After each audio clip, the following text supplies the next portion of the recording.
Hello and welcome to PerchPeek Pods, the only place to get long-form interviews with some of the world's leading global mobility experts.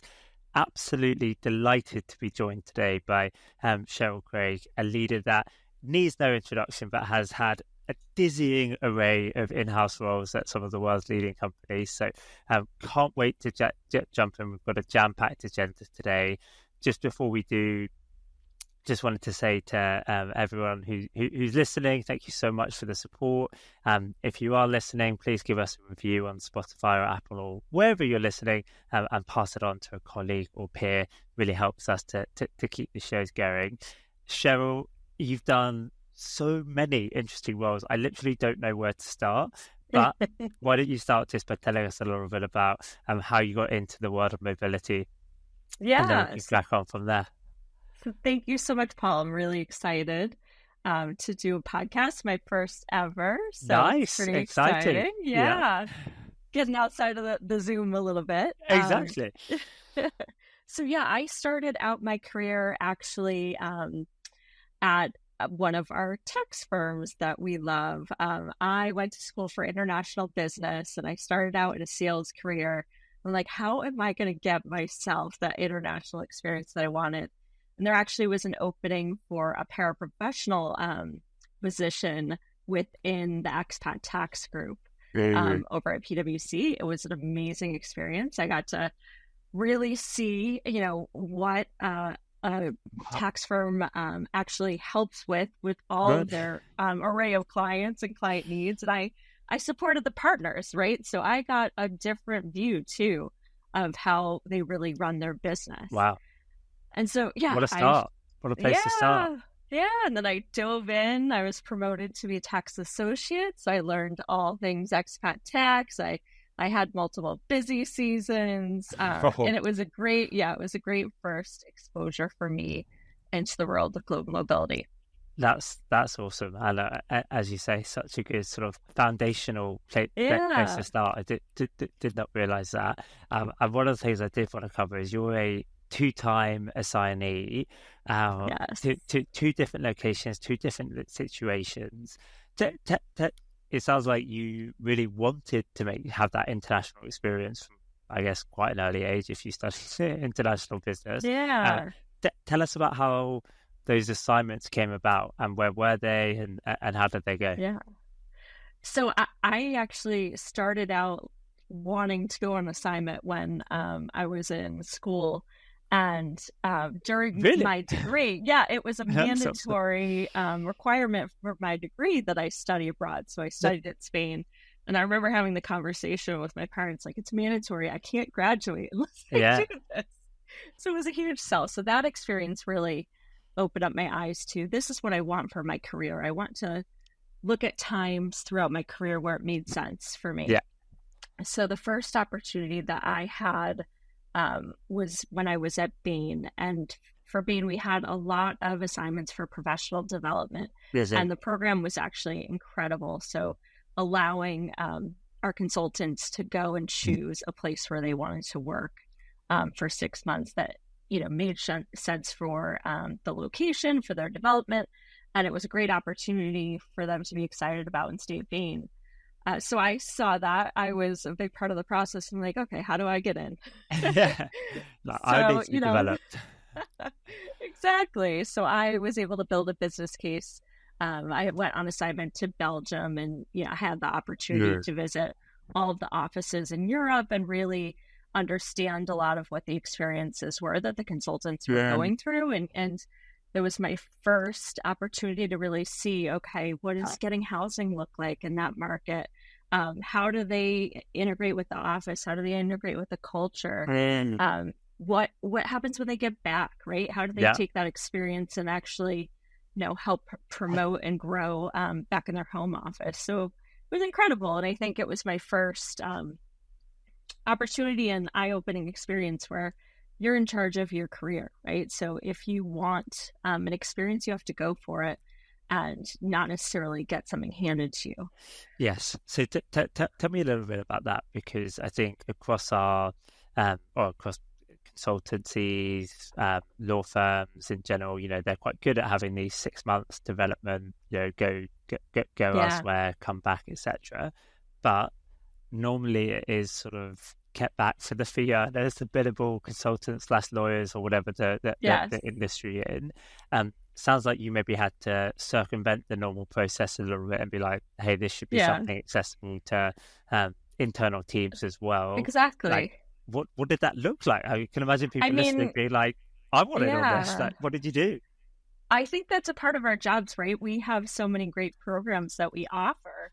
And a lot of times we don't think from our positions or broader HR, how can we actually use that opportunity to help out our business unit, to help grow our departments and help to, gain experience that we wouldn't gain just by, sitting at headquarters, not really seeing what other offices are doing or how the program actually works. Yes. I mean, I completely agree with that, Cheryl. If I was just to put you on the spot slightly, I'm sitting there thinking, that's great, you need to develop, but for the fee earners, it's clear, they maybe come back and they generate more fees. So like, it's kind of easy to draw the dotted line to the ROI. How did you sort of persuade them that you were going to generate enough value by going on assignment in Belgium to make it worthwhile? Yeah, so I think it was the matter of I was able to locally meet with all of the HR managers, right? So instead of having a variety of business trips that would cost loads of money, I was able to go and hit all of those offices within one assignment. And also I was able to look at the local market, right? So, maybe we're spending too much on housing in one market and we're using one provider where we need to expand to a few providers. So I think it was, you're trying to actually, have the cost component, but also here's the time that everybody would have had to spend. And I was already there. So I was already there to build those relationships. I love that. Yeah, I love that. And I think a couple of points that I saw interesting is one, just taking the time to build a case, justify it. Yes. People respect that, and kind of like people want to help develop. So like, well worth putting it together. And even if you get rejected the first time, often the second time, at some point they'll feel guilty. Exactly. keep pushing, right? And exactly. And I think having as many advocates for you, right? To also back you up and that, you're the right person to have this experience and this is what we're going to gain from it. So I had another opportunity when I was at Pivotal to go on assignment again. And that was unique, right? So we had an HR team, a regional team there, and we really wanted to bridge the gap between all of the regions and how we work well together. And then, of course, we actually had a lot of assignees over in Singapore. So I was able to come at it from both angles, right? Nice. So get to know the HR team better, work on some global projects while I was there, but also let's look at this market. Singapore is definitely one of our expensive markets that we were in. And so within my first couple of weeks, I was able to go out and source different housing and DSPs. So there was a cost saving and a better experience that I was able to prove within that first month. So I think you're able to show your value from one, a cost perspective, getting something approved, but also feedback from teams that you're working with of just, the impact that is made by your presence. And a lot of times it is, having the presence in another region or another country from headquarters, means a lot to different teams that might feel a little disconnected. Yeah, and that's actually... to completely contradict myself and move away from ROI, it's kind of hard to sort of pin down the tangible value of that. Yeah, you feel it, right? When you're with exactly people. Like we always talk about cost and what's it's gonna, what the spend's gonna be. But I think if you're just talking about that when you're looking at an assignment or you're looking for an opportunity, it doesn't really sell it enough as the people, the experience, and what you're going to see as an impact to your program and your team. 100%, 100%, and like well done you for pushing that through both times. Two great places to go on a site. Yeah, they were incredible. I mean, some of the best experience of my life. So I can easily imagine. And what to hear more. Before we jump into that, what was you've been administering some of these sort of programs helping others go on these types of assignment. When you were sort of on the other side of the fence, actually, being an assignee in the process of building up to the move, having just moved, etc., returning from the move, what was the biggest surprise? I think just acknowledging, once someone gets to the destination, how stressed out they've already been, right? They've already had a bad flight. They really don't know where they're going to be landing, right? They've gotten some links to hotels or an idea of a corporate apartment. So it showed me one example of what a DSP agent really does and how programs do benefit from that. And, it's an amount spent, but spent wisely. And employees really appreciate that. And then you really got to get the housing right. I find with all the assignments and even, relocations, that if that piece is not right, everything falls apart, right? They can't concentrate at work. They're constantly, trying to go and see other places. I saw just from a mental health perspective, how much that can change someone as they're already stressed out. Being in a new location. So it made me really appreciate and be fascinated with the world of corporate housing. And it's just something that, needs to, maybe even take an extra time to really make sure there's a good fit, and the providers that you're working with are ones that you really can trust. Yeah, it is funny, isn't it? That moment particularly when you're within the industry and you're helping dozens, hundreds, thousands, depending on your role, it is very easy to forget that moment where you come on the plane, you're not quite sure where you're going to, and you're like, this is going to be my base for 30, 66 months. Exactly. It's a nerve-wracking time. And then, so you came back from these assignments. What did you take away from that experience that you then have applied throughout your work? You mentioned the importance of housing, but what's one or two things that you found actually maybe tangibly you're doing differently since you were on assignment? I think the appreciation of other regions and other teams that work together that actually rely very heavily on their experience and their teamwork with, if it's a U.S. headquartered company, their team there. And I think that there's often that disconnect of making it one global team and having those teams feel like they're really heard and the connection that is there. I think every time I came back, I built better relationships with all my team members abroad, but also made sure to prioritize them, right? And to make time for them and keep those connections going. I think we get so busy in our Zoom meetings and our day to day that building those relationships with our teams across the world is so important, and it adds more value and really an appreciation from them more than you would think, and you also have that same appreciation for your teams around the world. So that connection piece is huge, and it should be something prioritized in your day. Yeah, I love that. And definitely it sounds like you're advocating for people to push for their own assignments if possible. I would say if there's one thing that pretty much everyone that listens to this podcast agrees on, they're all interested in different parts of the world. I feel like you're exactly. We wouldn't be here if we wouldn't. Exactly. Certainly, it's such a shame if you're not. So tell us one from Belgium, one from Singapore. Tell us one highlight or thing that you thought was, you have to narrow it down to just one. Yeah, I think what's great about being in Brussels and Belgium is just how many places you can get to very quickly. So it was like the European tour, and I think that's something we don't get as much, here in the United States, is getting to another country so quickly. And so and Belgium itself is just so unique because it's just an expat Brussels and expat community. So it was the first time that I really was able to see so many people from so many other countries. So crazy. And it was amazing. And then Singapore was my first ever experience over to Asia.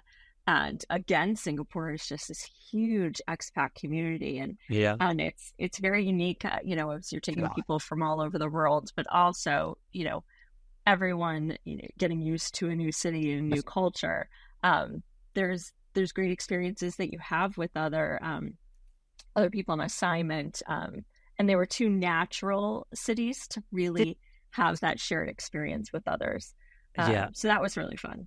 Yeah, really, really cool. It's already given me wanderlust just hearing you Yeah. speak about it, and it's like Yeah. part of the adventure. And also when you're there, take advantage, right? I mean, I had lots of long weekends, right? I didn't want to leave any country uncovered, any trip uncovered. I'm like, I'm never Yeah, going to regret this. I didn't yeah, sleep as much, but it was yeah. But when they're time bound, it's worth cracking on, right? Because it's yeah. like particularly, I feel like whenever you have assignees particularly come to either Europe or APAC from Australia or the US, it's just, yeah, I mean, it's nuts how quickly you can get around. Yeah, you're in Malaysia for a long weekend, or Yeah. you're in Amsterdam for a long weekend. And it's pretty incredible from that side of things. So very, very cool. Let's change gears slightly then, Cheryl. Yeah. So your second assignment was with Pivotal over to Singapore. Pivotal goes on to be acquired by VMware. VMware goes on to be acquired by Broadcom. You've been in the thick of it when programs, and I know this is something that people are always sort of nervous about, not quite sure what to do whenever sort of their company gets acquired. You've had it sort of twice back to back. So if you don't mind, tell us a little bit about your experiences, and then we can dig in from there.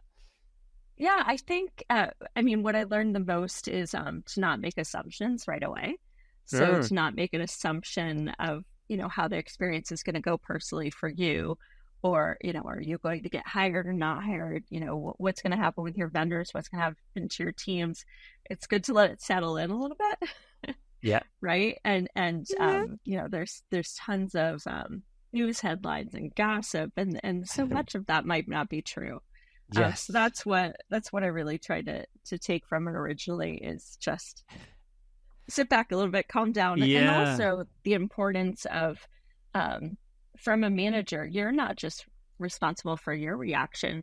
It has a huge impact to your teams, right? So, and a lot of time, that is forgotten. So I think that was one of the pieces that kind of kept me sane and under a little bit less stress. Obviously, the second time going through it, I had even that much more experience to take a step back and look at it from that point of view.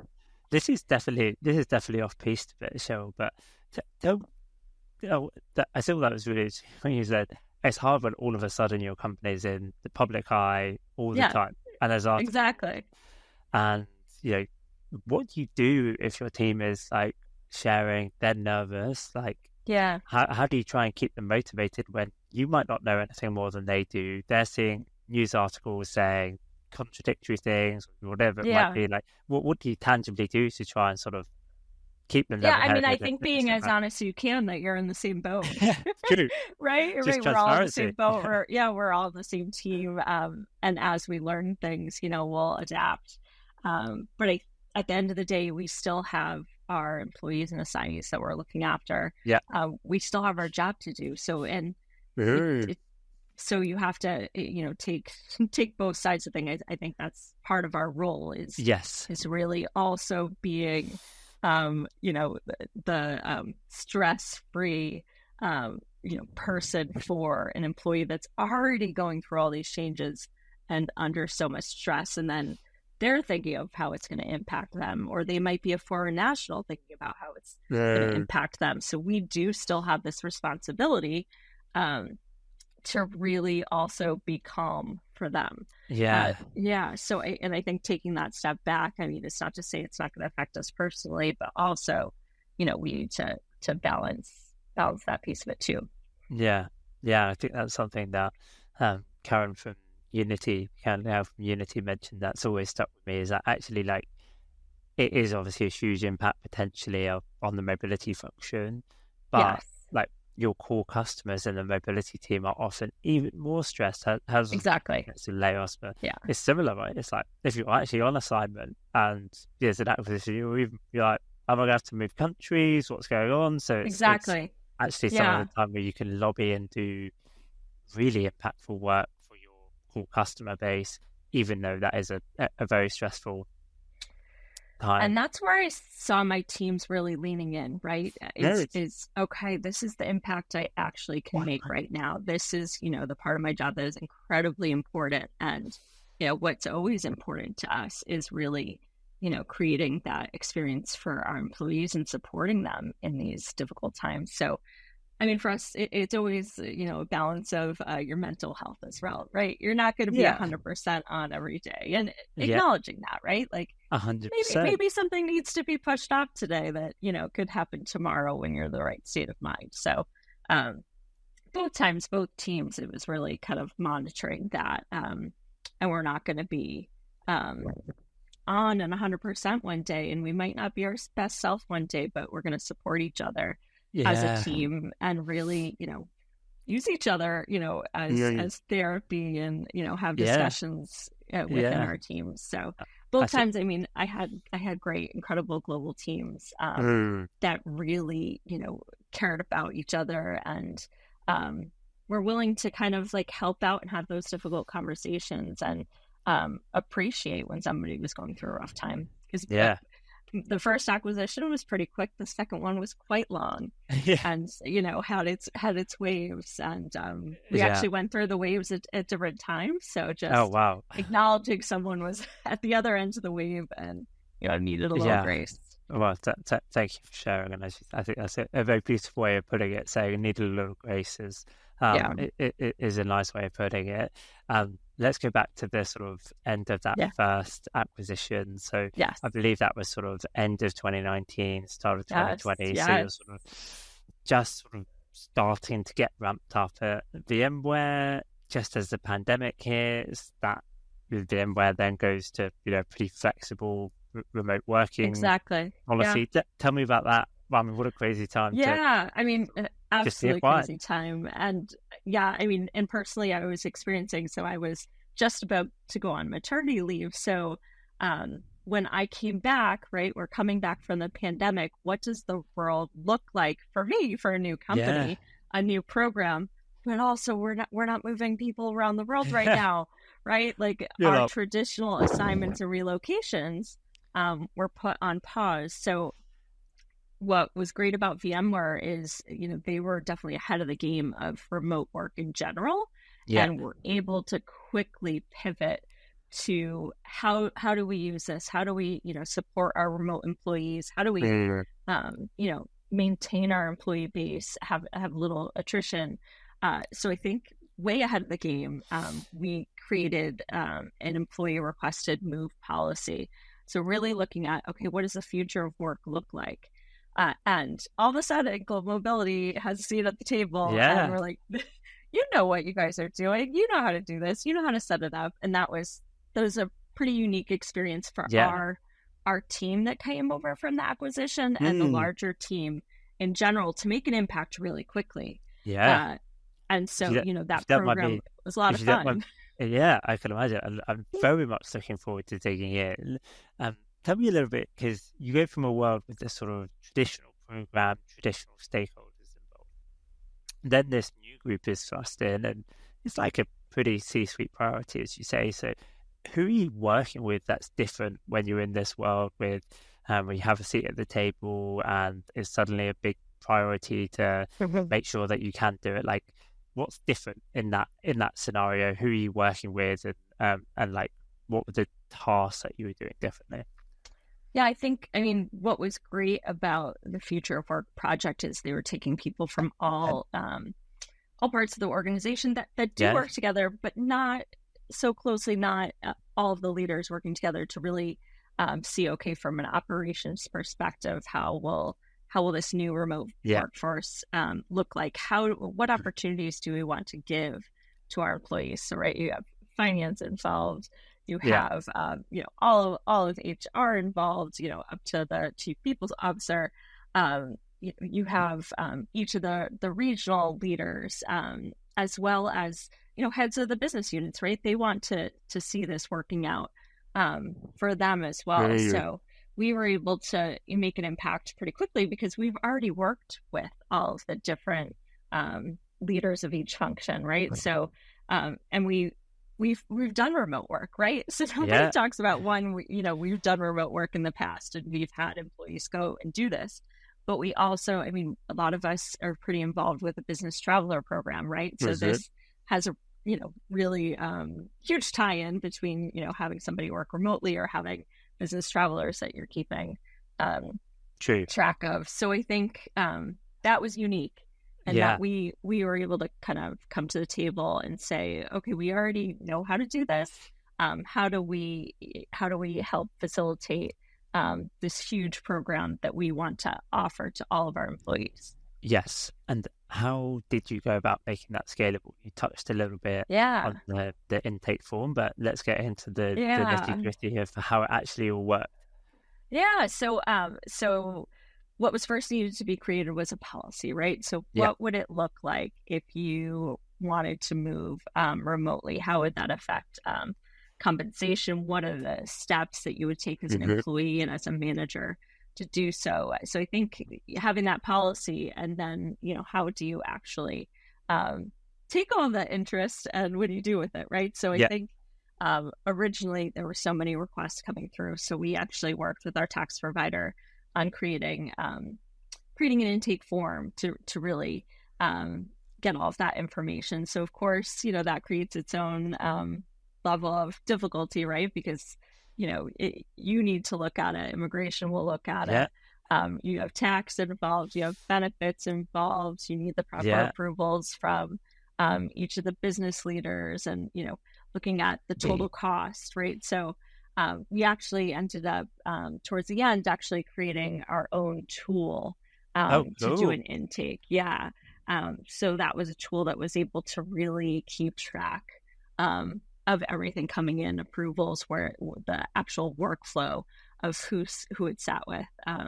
But again, our team was looked at as the leader to be able to create and implement all of that. So we helped write the policy. We were the ones that, had that intake come first for those requests.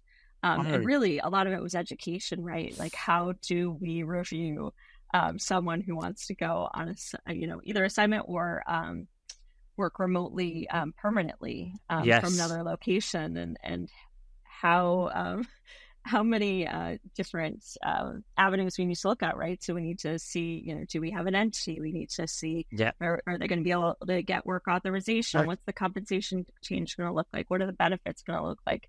Every single step that needs to be taken to actually have one of these approved, when I think a lot of business leaders said, no problem, we approve it. 100%. Well, and I think I really want to dig in on the second part of what you just mentioned around the implementation. So, because I think you're right, Global Mobility has amazing knowledge to be able to pull together the right people to ascertain, what is compliant for this process, what they should be paid. So that, I think we have the skills to do. What not always so good at doing is implementing that so that people actually use the intake form and don't just sort of sneak off and just do it by themselves. So how did you try and get adoption of that process? What did that look like? Were you working with the internal comms team to roll that out? How did it work? Yeah, from the beginning, the comms team, helped it. It was really a corporate-wide initiative, right? So for a while, it was all everybody was talking about, right? What is future of work? What's the employee request process? And so we actually had on our intranet like a whole page dedicated to future of work, dedicated to ERM, dedicated to what our team would do and the avenues in which they could get in touch with us and how exactly something would be approved. It doesn't mean there wasn't a need for education out there and constant engagement with the HR leads around the world, HR business partners and business units. But I think the education piece happened very early, which really did help us actually be successful with the program. Yeah, education early, and it sounds like you did have that real buy-in from across the org that gives it the spotlight to then get in, which is so hard. And like I said, I mean, it was just incredible to see how quickly a large organization was able to create this program implement it and have success so quickly. I think, it's a big reason why the company was successful and why so many employees, remained with VMware. This was an opportunity that they weren't getting anywhere else. Yeah. And during that period of time, you're reconsidering, like, where do you want to live? Do you want to live closer with extended family as you go through something like this? Have you been always thinking about working in a certain country and now's the time? So I think having a company embrace that and giving that opportunity, as long as, we meet with all the compliance factors and it makes, makes sense. There wasn't, we also looked at the financial impact, right? The answer was not always yes. I think the goal was to have a yes answer, but sometimes the answer was no. But working through that process and guidelines. So, I mean, I think from when we looked at the cost comparisons, a lot of times employees saw that maybe their compensation was going to change, right? If they're taking a role in one country and another, it's going to be based on that local market, right? And so I don't think a lot of them were not aware that there would be that change, right? Like how can we keep our U.S. salary and, work in a few other countries? No, you can't. That's not how the world works. I think one of the sort of briefest flurries was when it was going to be like agnostic pay across every location. It's like, that's not how the world works. Almost no companies do it like that. And I mean, of course, nobody understood taxes, right? Oh my God, of course. Yeah. You say tax to everybody, they want to look the other way. But, that's a huge part of the conversation is what's going to be the tax impact to the employee. And so I think that was great to have that assessment, right? So the business was able to see what the investment cost would be, but so was the employee. The employees was able to see personally what would be the impact to them and whether, it was worth it to them to actually take the assignment for the relocation. Yeah. And by the end, it was automated. So the taxes would spit out automatically from the form. So we actually took a look at what the different country combinations were, what the benefits impact, what we worked with corporate tax to use a rate that we would use across the board for a country combination. So it wasn't as specific as actually doing a cost estimate for every single individual. Okay. Yeah, it was in there, super cool. And as you say, it's sort of amazing when there's a lot of focus, how quickly things can move, and you can see the success.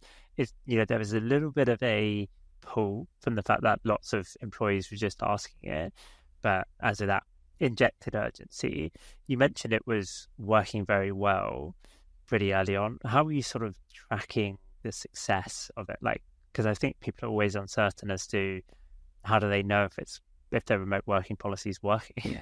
But then sort of no, that's great. I mean, I think looking at the attrition, rate of people that were leaving the country, as well as, we would hear pretty quickly from the business units if they did not think it was successful, right? Okay. But there were a lot of times that they were keeping key individuals that made it successful, and the employee response to having a company that really supports them in such a difficult time of their life was huge. So it was just well known that this program was working, right? There was a lot of chat about it. Sometimes it was all everyone was talking about was future of work and these opportunities. So very cool. And then I think the business leaders were seeing that they could be a little bit more creative of where people worked, right? In the past, they might have wanted everybody to work, in one office or one region. And I think there was a benefit too to having some of their team, in other regions of the world, if it worked from a time zone perspective, and to have that global team. Yeah, and it's probably a conversation for another day on the future of work, but it's obviously, when a company goes fully remote, or fully remote first, it's bad for this sort of very traditional mobility in terms of expat packages, and big household goods shipments, and big corporate housing sort of like payments and stuff, because you're probably, even with the most generous employee-driven move, you're probably not paying for 60 days in a corporate house unless it's very generous. But like, you can still provide some support, A, by just making it happen, B, by supporting it in smaller ways. And people want to relocate. That was what was pretty cool about that time, is you see, like, exactly, even if traditional sort of drops away, if mobility can pivot and stay agile, there's so many people moving around that we can help improve the experience of. I think that was what was so surprising, right? Because we weren't giving the traditional mobility support, but the work involved was still, a huge involvement from the team. So we actually expanded our team because we have so many more requests come through, and each one needed that compliance review. So I think I expected coming back that the team would be less busy, and we were busier than ever. Yeah. Just a different, set of work that we were working on. It's so true. And I think it's so, often, like, maybe traditional expat programs might be like 2 to 3% of an overall employee population. Exactly. Whereas when you start expanding, you can easily get 10, 15% of people relocating on an annual basis or moving on an annual basis. It's just they're not traditional expat packages. But is there a traditional expat package? I'm not so sure. Not many, but phone in if you see one. But so, again, a conversation for another day. But super cool, and well done. What a world to come back into post maternity leave. Yeah, that's crazy. Sort of new company, pandemic, future of work. So well done. Sounds like incredible work. Yeah. We're rapidly rattling through time, Cheryl. So going to move on to the final question from the day, which, as you know, is a question from a previous guest, and I think you're going to like this one. Okay. On the spot. On the spot. It's clear you've been very intentional about your career and seeking out international opportunities, which is very admirable. So the question from previous guests is, what's the number one piece of advice you'd give to yourself at the start of your career? Oh, that's a great question. Very much on the spot.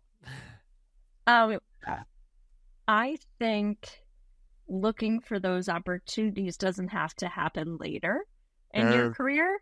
So, and I've been fortunate enough to have some cool opportunities presented to me, but also, utilizing a lot more time for mentorship earlier, right? So you're not going to know how you could grow in your career without, I think, properly getting a mentor to look after you and for you to learn from. And it's not something I did very early, but it's something that, as I was years into my career, that I really have found a lot of value in. And then also being a mentee, right? Like, you learn so much by being, a mentor and a mentee. So being a mentor myself, I've also learned so much. And it doesn't have to be a traditional, will you be my mentor? Will you be my mentee? I mean, there are many relationships that you could have that are pretty informal, but that's really, the connection is huge. And whether you want to stay in mobility or maybe pivot outside. Yeah, is that I'd have a couple of mentors, exactly. But, people that are maybe had similar starting grounds and like are now heads of mobility, and someone who maybe is completely pivoted and parlayed it into something else. And it's good to it just sort of sparks the imaginations, and I love that as advice. It's like shortcut some of the organic learning process by speaking to people who've sort of been there, done that, and then don't forget to pay it forward yourself and become a mentor for others, because it's pretty cool when you can share some of the tips and tricks learned along the way with others sort of earlier in that journey. Cheryl, thank you so much for coming on today. I've so loved our conversation, and just what an interesting career you've had so far, and looking forward to seeing what you go on to do next. So thank you so much for coming on. It's been an absolute hoot, and speak to you very soon. Thank you. Thanks, Paul. Cheers, Cheryl.